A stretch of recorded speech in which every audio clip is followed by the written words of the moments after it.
मिल रही है, जहां इलाहाबाद हाईकोर्ट का ऐतिहासिक फैसला सामने आया। SC/ST एक्ट पर हाईकोर्ट की अहम टिप्पणी है, केवल जाति सूचक शब्द बोलना अपने आप में अपराध नहीं है, ठोस सबूत और स्पष्ट इरादा बेहद जरूरी है, हाईकोर्ट की तरफ से कहा गया। हाईकोर्ट ने कहा कि चमार शब्द का इस्तेमाल अपराध साबित नहीं करता है, यह साबित करना जरूरी जाति के आधार पर अपमानित करने का इरादा था। अपराध के जरूरी तत्व प्रथम दृष्टया नहीं मिले हैं, ट्रायल का सामना कराने के लिए समन भेजना नहीं है। हाईकोर्ट ने निचली अदालत का समन आदेश रद्द कर दिया है। तो बड़ी खबर जहां आपको बताते चले कि इलाहाबाद हाईकोर्ट का यह बड़ा फैसला है, इलाहाबाद हाईकोर्ट का यह ऐतिहासिक फैसला माना जा रहा है, जहां SC/ST एक्ट पर हाईकोर्ट की अहम टिप्पणी सामने आई है, जिसको लेकर जोरों से चर्चा हो रही है। केवल जाति सूचक शब्द बोलना अपने आप में अपराध नहीं है। तो इलाहाबाद हाईकोर्ट अब सख्त रुख अपनाता हुआ नजर आया SC/ST एक्ट को लेकर, और ऐसे में जो फैसला सुनाया उसमें कोर्ट ने अपनी टिप्पणी में स्पष्ट किया है कि केवल किसी जाति सूचक शब्द का इस्तेमाल करना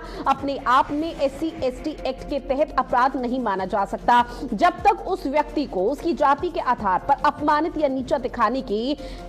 विशिष्ट मंशा न हो। साथ ही आपको बता दें, अदालत ने यह साफ किया है कि SC/ST एक्ट की धारा 3(1) और धारा 3(1)(s) और R के तहत मामला तभी बनेगा जब यह साबित करने के लिए पर्याप्त सबूत होंगे, वो प्रूफ होंगे कि शब्द का इस्तेमाल पीड़ित को सार्वजनिक रूप में उसकी जाति के कारण प्रताड़ित या फिर अपमानित करने के इरादे से किया गया था। यानी कि अब सीधे तौर पर प्रूफ दिखाना होगा।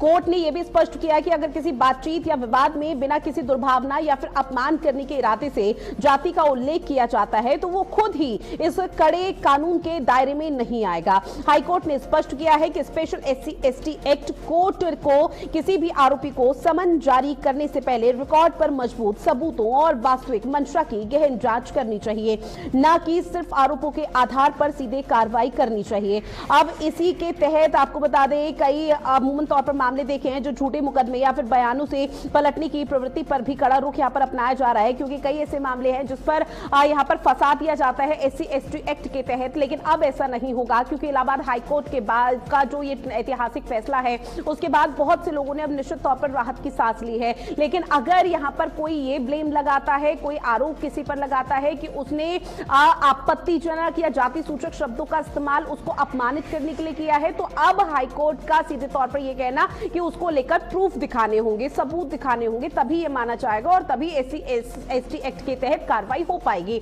लेकिन जब तक उसके पास प्रूफ नहीं होंगे, तब तक सामने वाला कुछ नहीं कर सकता और आरोप नहीं लगा सकता। अब ऐसे में आपको बता दें, पिछले कुछ समय से लगातार ऐसे मामले देखने को मिलते हैं जहां इस एक्ट के तहत कई लोग दोषी पाए जाते थे और उनको लंबे समय तक जेल की यहां पर सलाखों के पीछे डाला जाता था। अब ऐसे में सीधे तौर पर जो इलाहाबाद हाईकोर्ट का ये बड़ा फैसला आया है, उसके बाद आपको बता दें कि कोर्ट ने टिप्पणी की है, केवल किसी जाति सूचक शब्द का इस्तेमाल करना अपने आप में अपराध नहीं है।